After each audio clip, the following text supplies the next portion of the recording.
Jamani, mie mfungwa.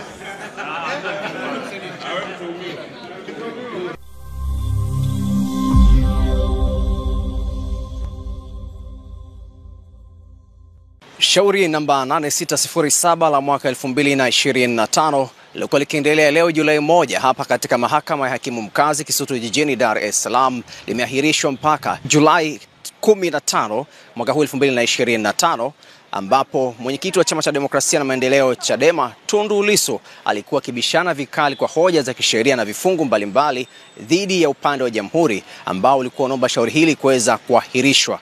Lissu alikuwa akijitetea akisema ya kwamba shauri hili halipaswi kuahirishwa kama tayari upelelezi ushakamilika na DPP alishalipitia faili lake, japo upande wa jamhuri ulieleza mahakama kuwa kilichobaki sasa ni kufanyia uamuzi. Hivyo mahakama imetoa muda mpaka tarehe 15 upande wa jamhuri uje kuieleza mahakama, je, uamuzi umefikia wapi?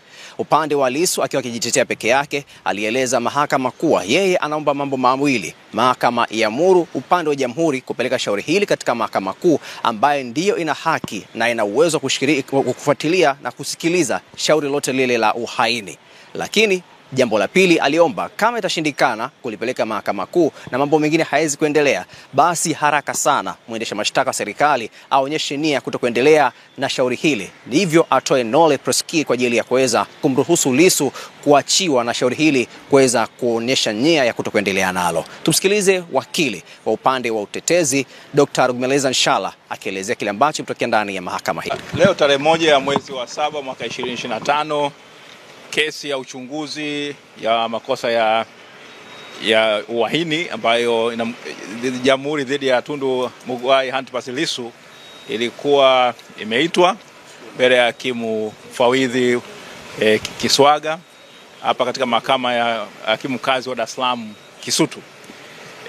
Leo katika siku ya leo jamhuri imesema kwamba inaomba ahirisho la kesi kwa sababu bado hawajafanya uamuzi wa kuweza kumshtaki rasmi mshtakiwa Tundu Antipas Mughwai Lissu.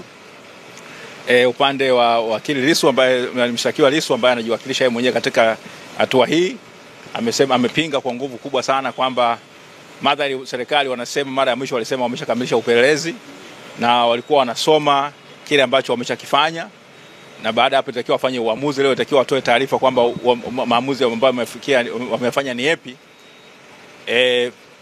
Na akasema kwamba ilitakiwa kwamba leo tueleze kwamba je, wanaamua kumshtaki, na kama tayari wameshaandaa ile taarifa ambayo inatakiwa ipelekwe mahakama kuu, ili kwa sababu mahakama yenye mamlaka ni mahakama kuu, si mahakama ya hakimu mkazi. Sasa hizo hoja wamebishana.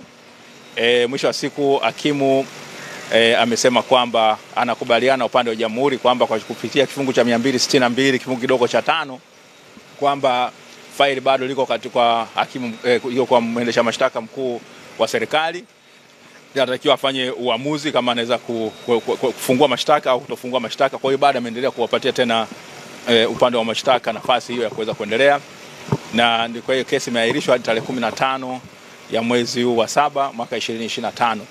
Kwa hiyo ni hoja ambazo zimetokeza, na vile vile katika shauri hili wakili Lissu ameeleza kwamba baada ya yale malalamiko yake ambayo aliwasilisha ile tarehe 16 ya mwezi wa 6 kuhusiana na jinsi alivyokuwa akitendewa kule gerezani, hali yake imebadilika. Hivi sasa ana haki ya kuweza kuwaona mawakili, haki yake ya ibada imezingatiwa, angalau padri ameweza kupelekwa kule kwake, haki yake ya kufanya mazoezi imezingatiwa, sasa anaweza kufanya mazoezi yake. Anasema kwamba sio kwamba anapendelea, hata licha mabadiliko hayo, sio kwamba mtu anapenda kuendelea kukaa gerezani, bali angependa kwamba uamuzi wa kesi yake ujulikane, kwa sababu ni mwaka wa kisiasa, ni mwaka wa uchaguzi mkuu. Yeye ni kiongozi mkuu wa chama cha upinzani na inatakiwa iamuliwe kwamba kama kesi ipo iweze kuendelea, kwa sababu ni wakati ambapo kampeni za kisiasa za kiuchaguzi zinaendelea, na yeye kama kiongozi mkuu wa upinzani kutokuwa mahakamani, kutokuwa huru au kutojua mustakabali wa kesi yake, inamnyima kutekeleza haki zake nyingine za kisiasa, na alikuwa akikazania kwamba aachiwe huru aweze kuendelea na shughuli zake za kisiasa, na kwamba jamhuri walikuwa na machaguo mawili tu: kuamua kumshtaki, kupeleka kesi mahakamani, kwa mahakama kuu, au kumwachia huru. Lakini bahati mbaya hakimu hajakubaliana na hivyo vitu viwili. Amesema bado wana haki ya kuendelea kufanya maamuzi. Kwa hiyo tunasubiri tarehe 15 ambayo ndio hakimu ameelekeza tarehe 15 mwezi wa 7 waieleze mahakama huo uamuzi kama umeshaufikia au haujafikia. Asante. Jamani, mie mfungwa.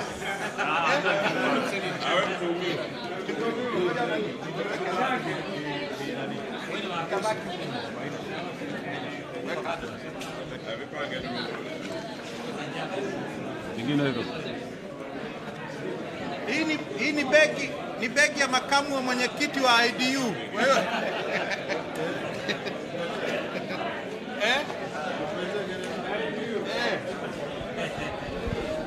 tutafika tu.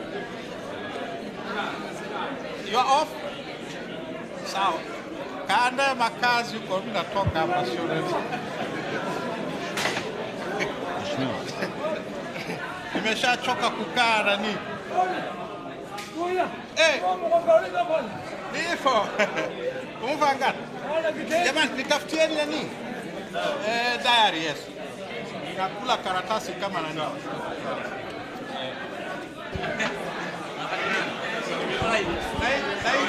Na Ikulu nayafuatilia.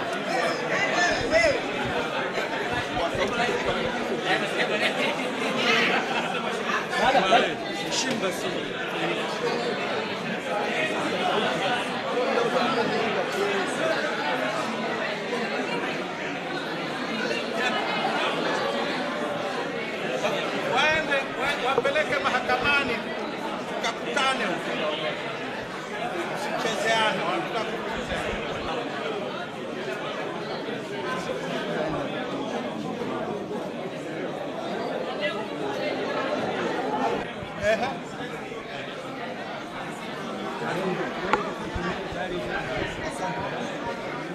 Wewe bwana mdogo.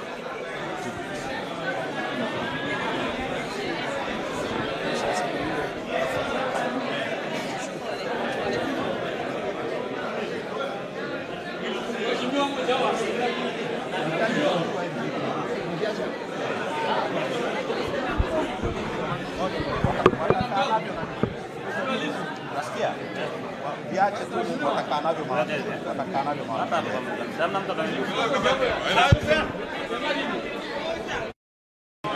Nikitoka ni mchaka. Nikitoka tuko barabarani. Hayo ya yule jaji mwingine yule tutajuana nayo nani. Wema, habari ya kwetu?